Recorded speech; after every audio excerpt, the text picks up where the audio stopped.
Então, moçada, hoje eu estou falando aqui com o Willy Bergamin Oz. O Willy ele é escritor, palestrante e sócio da Sony Mais Viagens e Turismo. Antes disso, ele trabalhava na Biblioteca Municipal. Willy, como é que foi essa transição do setor público para o setor privado? Olá, André, que bom falar contigo. Antes de responder, eu quero dizer que eu ouço todos os teus podcasts e tenho curtido bastante e te parabenizo pelo ecletismo do trabalho. Tá cada vez melhor, viu? Agora é a culminância, hoje é a culminância, então, né? Comigo aqui no teu programa. Mas assim, respondendo a tua pergunta, eu sofri. Foi uma troca assim que não foi tão suave. Eu trabalhei no serviço público durante 10 anos, era funcionário público concursado. Quando eu entrei no serviço público, eu levei um baque. E para sair do serviço público foi outro baque. Quando eu entrei no serviço público, eu venho da iniciativa privada, eu trabalhei em livrarias aqui de Caxias do Sul, trabalhei em outros lugares. Me lembro muito bem, passei no concurso, comecei os primeiros 10 dias de trabalho, eu entrei cheio de vontade, cheio de vontade, com ideias, com propostas, e meu chefe me chamou um dia num canto e me disse: Filho, olha, eu tenho uma coisa para te dizer. Meu chefe, baixa a tua bola, toma o teu café com calma, não queira aparecer muito, fazer muito, porque tu vai arrumar mais inimizade do que admirador aqui dentro. Isso no setor público, tu No disse? setor público. O meu chefe me disse isso. Vai devagar, vai no ritmo público. Baixa a bolinha, porque tu vai arrumar mais inimizade do que admirador. Tu fez o caminho inverso, né? Porque todo mundo tá procurando concurso público, estabilidade, ficar talvez mais de boa, não? Depende muito da busca de cada um e do momento de cada um também, né, André? Na época eu achava que a estabilidade, que um dinheirinho certo no dia 30 era o suprassumo que alguém poderia querer. E, de fato, o serviço público me proporcionou isso durante 10 anos. Mas chegou a um ponto que eu já não estava mais cabendo ali, essa é a verdade. Chegou a um ponto que comecei a publicar os meus livros, comecei a ser chamado para dar palestra. Então eu me lembro muito bem um dia que foi Sabe aquela pena que você bota em cima do burrinho que já não aguenta mais nenhuma carga? Que foi a seguinte: me chamaram para fazer uma palestra lá em Bagé. A prefeitura de Bagé me contratou para fazer uma palestra para os professores do município de Bagé. E queriam me pagar um cachê que eu nunca tinha recebido na vida, que equivalia assim a 1 mês e meio, 2 meses de trabalho meu na biblioteca pública. E eu não pude ir porque tinha que cumprir horário, tinha que bater cartão, tinha que cumprir o ritual, né? E eu disse, poxa, eu queria tanto o serviço público para me dar liberdade, para eu poder estudar e ser o escritor que eu sonhava, e agora essa mesma liberdade está me tolhendo. Se enforcou nas cordas da liberdade, como dizia Antônio Abujamra. Exatamente, né? Liberdade total não existe, né? Sim. Essa que é a verdade. Ô, Willy, tu trabalhou na biblioteca, que tu gostava de livros, sendo escritor, que também tu adora, né? E tu foi para o ramo das viagens, né? Do turismo, que também tu gosta, né? São tuas paixões. Tu sempre trabalhou com coisas que tu gosta depois desse período aí, né? Tem uma frase que fala o seguinte, Willy: trabalhe com o que você gosta e nunca mais vai precisar trabalhar. Exato. Porém, tem um contraponto que fala: trabalhe com o que você gosta, que você nunca mais vai gostar de nada. Qual que é a tua?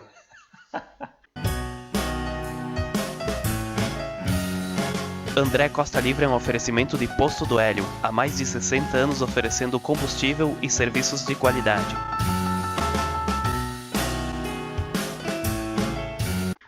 Tá. O André é perigoso, né? O André tem que estar ligado com esse cara. Eu acho que é um pouco dos dois. Tá?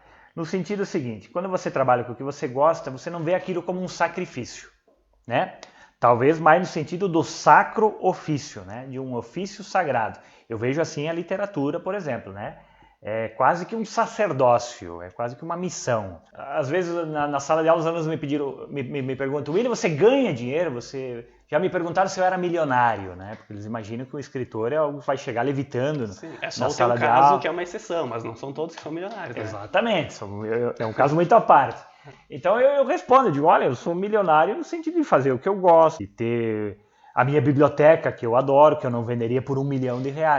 Mas assim, dinheiro mesmo a gente não ganha como eu ganharia com outras coisas, né? Um amigo meu, o Angonese, disse que se ele fosse trabalhar como pizzaiolo de noite, ele ganharia mais do que vendendo os livros dele. Eu fiquei muito triste com a tua resposta, porque eu esperava que tu falasse: não, é muito ruim, é horrível, porque eu nunca trabalhei com o meu hobby, né? Daí eu ia me sentir mais confortado, sabendo que é ruim, né? Mas se tu disse que é mais ou menos, tá bom. Não, eu te digo o seguinte, que o que a gente deveria ter como profissão é o que a gente tem de hobby. Eu já tive esse pensamento várias vezes. Aquilo que a gente tem de hobby é aquilo que a gente escolheu para fazer. que a gente faz com amor, né? E isso deveria ser a nossa profissão. Então, assim, tem as mazelas, claro que tem, né? Tanto aqui na agência de viagens como sendo escritor e palestrante. Nem tudo são flores, nem tudo acontece como a gente queria. Mas a gente não vê como um peso, sabe? Como um sacrifício, como algo tão ruim. Faz parte da caminhada. E quando você faz com amor. Mas também não são só flores, né? Tem momentos que dá vontade de chutar o balde, sim. Num país como o nosso, que lê pouco. Eu vi num podcast teu mesmo e eu trouxe para mim, né? A literatura é maravilhosa, né? Mas o mundo literário nem sempre é maravilhoso. O mercado literário às vezes é canibal, então nem tudo são flores, mas eu acho que é melhor do que se eu fizesse algo que eu não gosto. Willy, antigamente os poetas eles eram os popstars, né? Por exemplo, tinha, se não me engano, era o Castro Alves. Eles usavam muito do romantismo exagerado até para pegar a meninada, né? Para cometer o coito, né? Fazer aquela coisa que o Jota Quest faz hoje em dia, né? Faz aquela coisa romântica para pegar geral, sabe, né? Eu te pergunto, hoje em dia acabou essa ideia do escritor ser o popstar? Eu acho que acabou um pouco, sim. Banalizou a ideia, né? Porque eu digo, né? Vamos comprar uma guitarra e um baixo cada um. Talvez nesse sentido dê mais certo, né? Quando eu estudei filosofia, tinha um piazão que estudava comigo. Muito legal, ele é muito querido, mas eu ficava claro que quando ele estudava, quando a gente estava em sala de aula, ele queria aprender os macetes filosóficos para pegar a guria. Isso eu me lembro muito bem. Ele deixava claro isso, né? Eu quero aprender a dialética, os sofismas para matar a pau, para pegar a Isso mulherada. faz a humanidade evoluir, né? Isso não é de hoje, né? Isso já acontece há milhares de anos. E os poetas eu acho que vai na mesma linha, mas eu acho que perdeu um pouco o encanto. Sim. Eu vejo assim. Tu tem um livro que meio que satiriza isso, que é o Conto de Amores Vãos, né? Fala um pouco sobre esse amor melosquente, meloso, né? Contos de Amores Vãos é isso, né?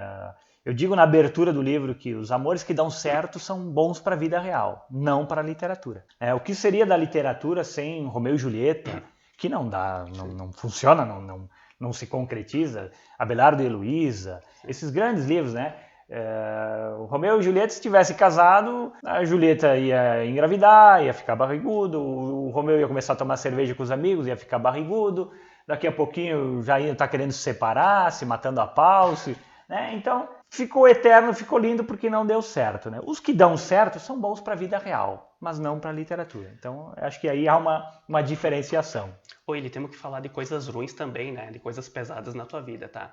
Todo mundo sabe, né, que por exemplo, a tua esposa já tentou te internar 2 vezes, e Ana Rec, né? Teve esse caso aí, que é chato até comentar, mas vamos falar aí, né?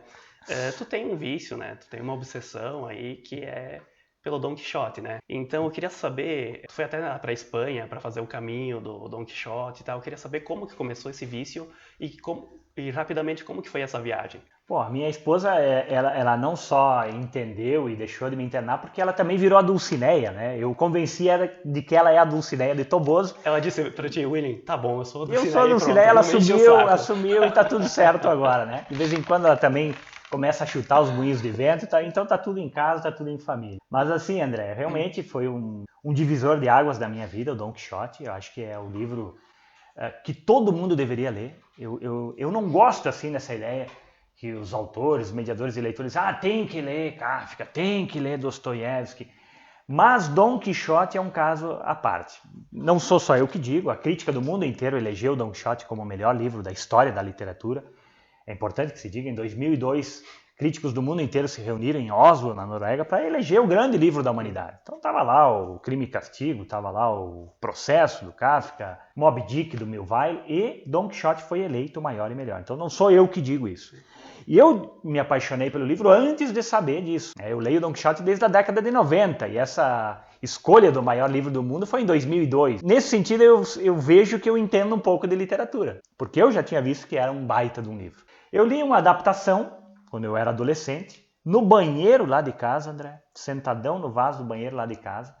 Minha irmã tinha esquecido uma adaptação da escola, no bidezinho do lado, eu não tinha nada melhor para fazer ali, comecei a folhear o Dom Quixote. E foi a cagada que mudou tua vida. Foi a cagada da minha vida que mudou tudo, né? Sim. Foi que adubou, vamos dizer assim,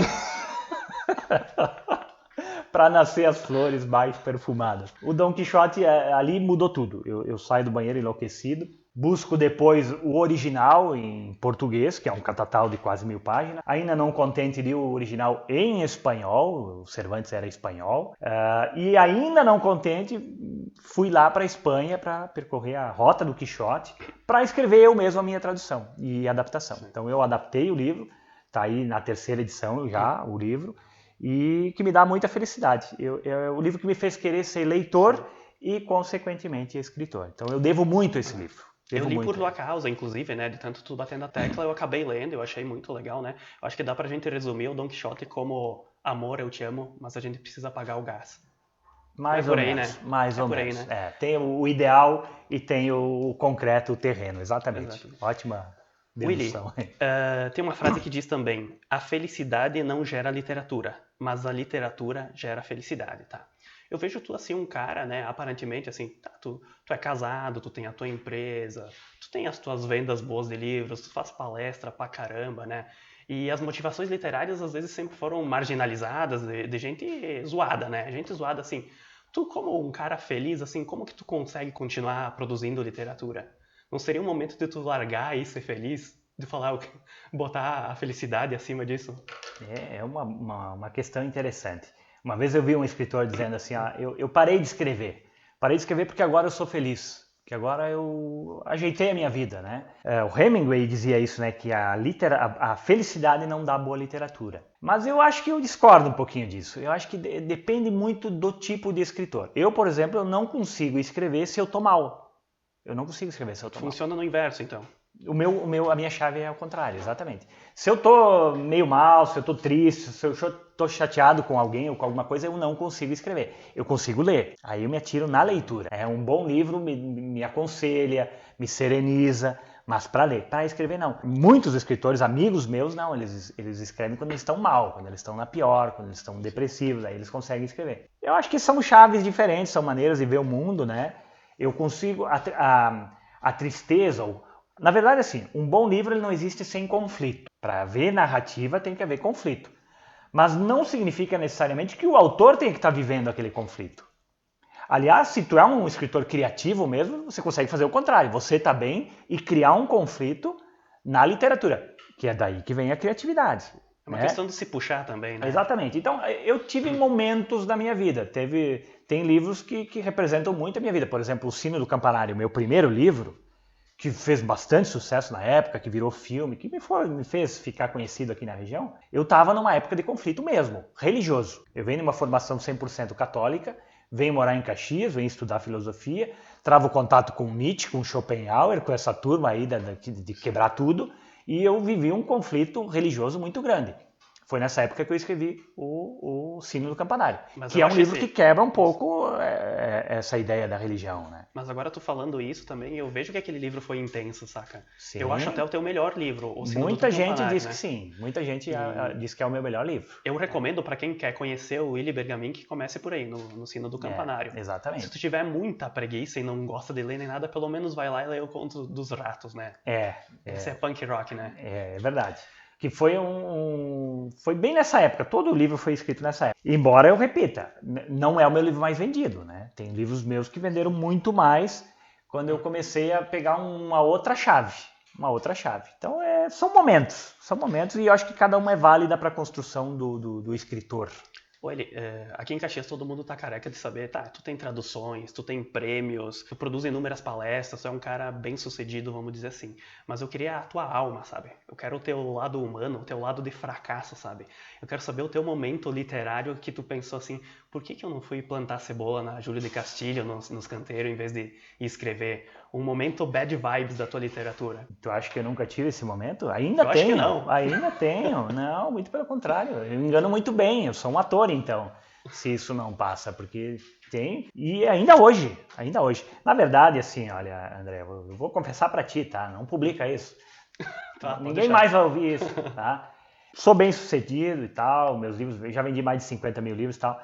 Mas quando eu decidi que eu queria ser escritor, a verdade mesmo, a verdade só pra ti, é que eu esperava muito mais. Muito mais. Eu esperava vender milhões de livros. Eu esperava ser traduzido no mundo inteiro.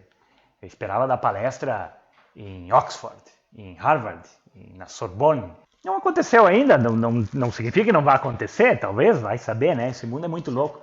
Mas eu, ainda hoje, eu vou te dizer, eu ainda me considero um fracassado. Não era isso que eu queria.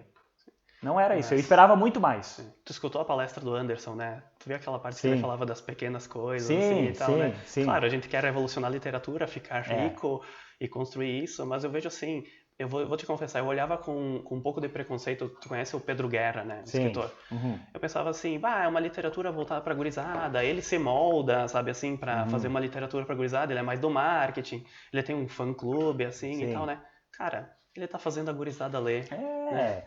É um passo, isso aí é melhor do que, na atual conjuntura do Brasil, é melhor do que tu escrever uma grande obra que vai ser compreendida em 3025. Eu pensei muito isso na minha vida, É, sabe? Escrever alta literatura para quem? Para quem? Para meia dúzia, sabe? exatamente. Para pouquíssimos. Então, na verdade, o escritor, eu sempre quis viver da minha literatura. E viver da literatura, escrevendo literatura para meia dúzia, é muito complicado. Então, são escolhas que a gente tem que fazer. Não existe certo e errado. Não existe certo e errado. Eu conheço um amigo meu que desistiu de escrever e escrevia muito bem, porque não era do jeito que ele pensava. Ele esperava fazer alta literatura, esperava que aquilo ia repercutir, e não repercutia. Era meia dúzia que lia, e ele disse, não, eu não vou me vender, eu não vou fazer diferente do que eu pensava, prefiro não fazer. E não fez mais mesmo, parou. Então são escolhas, cada um escolhe. Não existe o melhor e o pior. Hoje em dia, mais do que nunca, está em saber vender o produto.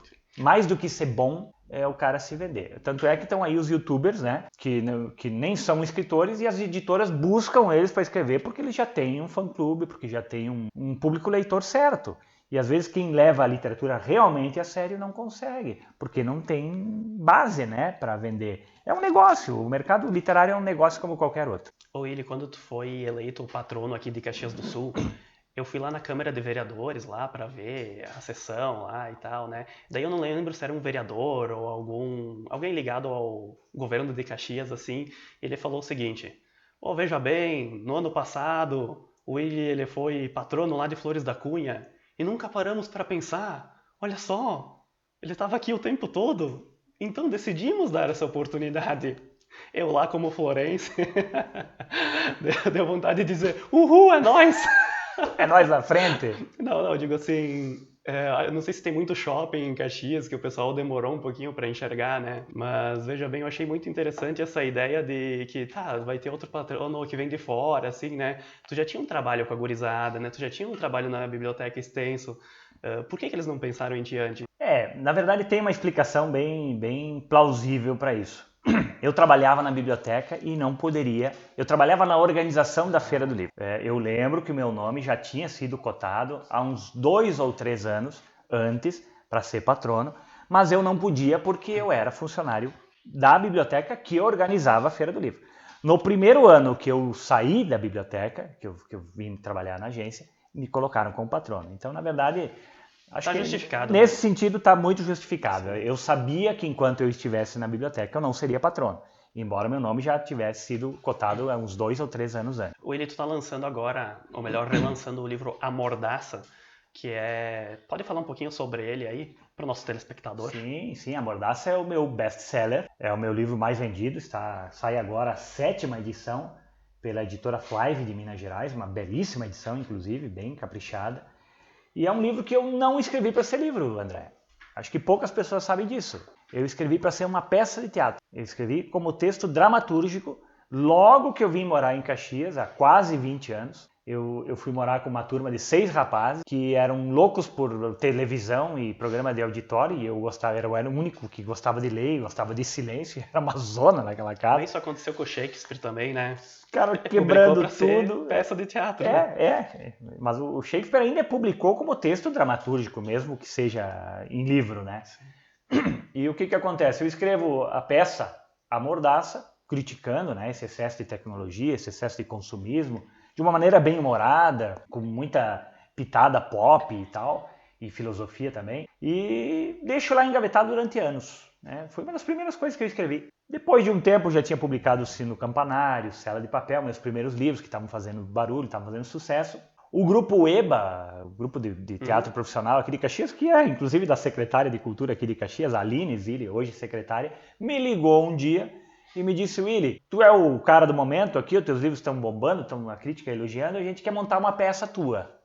Queremos que tu escreva uma peça pra gente montar. A gente queria montar de alguém regional e escolhemos o teu nome. Aí eu me lembrei, eu digo, olha, Lina, eu tenho um texto lá que eu escrevi há 7, 8 anos, tá lá engavetado, nunca mostrei pra ninguém. Se quiser dar uma olhada, achei que ela ia achar uma droga, que ia botar fora, mostrei pra ela, ela adorou. E compraram os direitos da peça. E foi numa época muito boa, eu tava numa pinimba de dinheiro na época, e eles compraram o direito, deu um dinheirinho legal, assim, não foi, né, exorbitância, mas foi um dinheiro bom, assim, que me ajudou naquela época. Eles montaram a peça, me chamaram um dia para ver, em primeira mão, eu sozinho na plateia, eles apresentaram para mim, eu gostei, dei um pitaco aqui, outro ali. E no meio da conversa, depois da apresentação, eles disseram, e se a gente lançasse um livro? Tu reescreveria o livro, né, tirado o texto dramatúrgico, todo marcado, né, para escrever um livro? Eu digo, acho que sim, é simples, o texto é curto, é uma novelinha, né, e eu peguei e fiz isso. Tirei um feriado e um fim de semana e reescrevi o livro. E eles mesmos publicaram. As primeiras edições foram eles mesmos. E o livro vendeu uma cacetada. Eles iam apresentar a peça e vendiam horrores de livros, sabe? E depois eu daí tirei deles, a peça, enfim, encerrou o ciclo dela.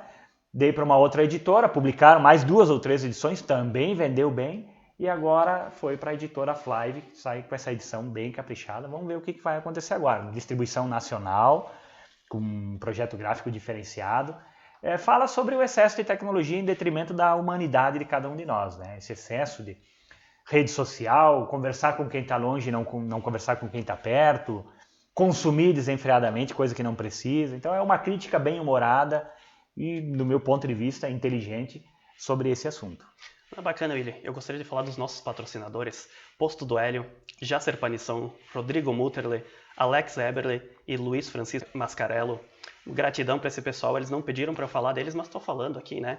Tá aumentando a lista de patrocinadores aí, tá ficando é. bom, hein? Formando um fã-clube legal aqui, tá vai bacana. Vai ficar rico, o André daqui a pouco tá entrevistando Bob Dylan. Bob Dylan, Daniel Guerra, esses grandes fenômenos, né? Exatamente. Willy, falando em gratidão também, eu tenho uma dívida também de gratidão contigo, né? Que quando eu publiquei meu livro, tu fez uma resenha, tu recebeu ele, leu muito rápido, me deu feedback, show de bola, agradeço isso pessoalmente, né, publicamente agora, né, eu tenho um fato para lembrar, né, uma vez eu participei de uma palestra tua e tu estava falando sobre o livro, então, a Ilha Mágica. E daí chegou lá no final, daí tu fez uma pergunta do tipo, o que vocês compreenderam? Daí eu falei, não, eu acho que foi isso e aquilo. Daí tu parou para pensar, nunca pensei nisso, né, tu como escritor, mas faz total sentido, né? Me lembro.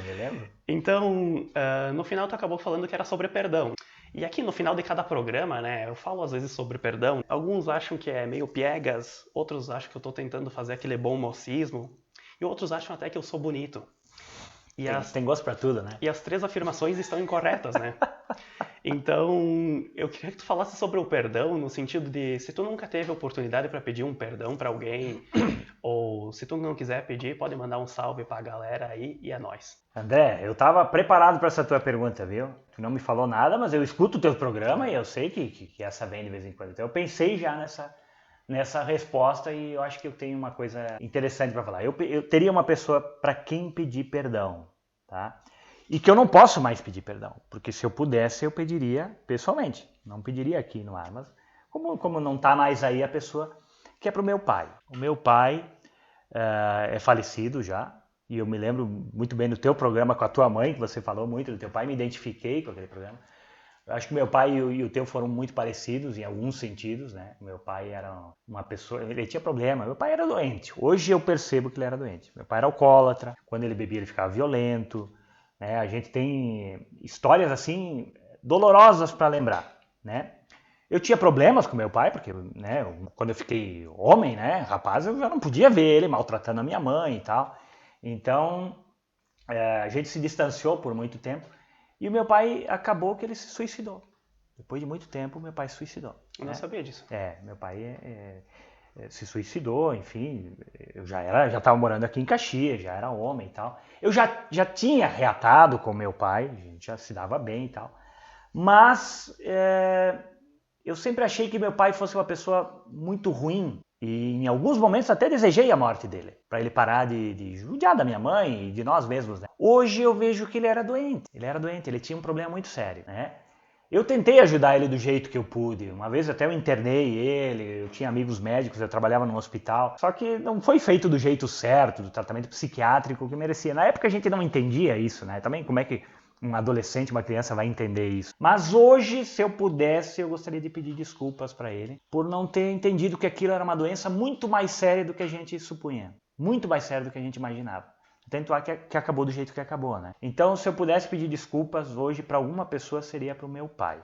Porque outras pessoas que eu errei, não foi só com meu pai que eu errei, muitas eu já tive a oportunidade de pedir desculpas, né? Então, isso eu acho que está resolvido. Agora, com ele que se foi antes da hora, né? Fica o meu pedido de desculpas se ele estiver ouvindo em algum lugar. E se eu tenho alguma forma de poder me redimir, agora, durante o Setembro Amarelo, eu tomei uma decisão. Eu me voluntariei para trabalhar no CVV, o Centro de Valorização da Vida. 188. Que é justamente para essas pessoas que estão pensando nisso, né? Pensando em fazer isso. Como eu tenho experiência, tem alguém na família e de passar por essa dor, eu acho que eu posso ajudar. Eu acho muito importante fazer trabalho voluntário, embora eu acho que a gente não vá salvar o mundo, a gente salvando a si mesmo já é alguma coisa, mas quando a gente tem experiência em alguma área, que a gente pode se doar um pouquinho, eu acho que é muito válido, né? Eu acho que pode fazer diferença, não para o mundo, mas que se faça para uma pessoa já está valendo.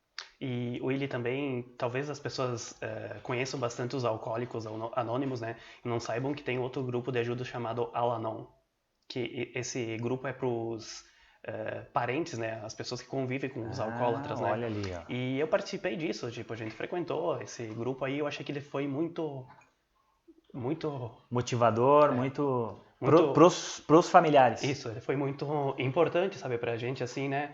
Então, para quem quiser conhecer também esse grupo, procure, né? Que ele existe. A maioria das pessoas não sabe, né? Eu não sabia. Então, muito obrigado, Willi, pela tua participação, né?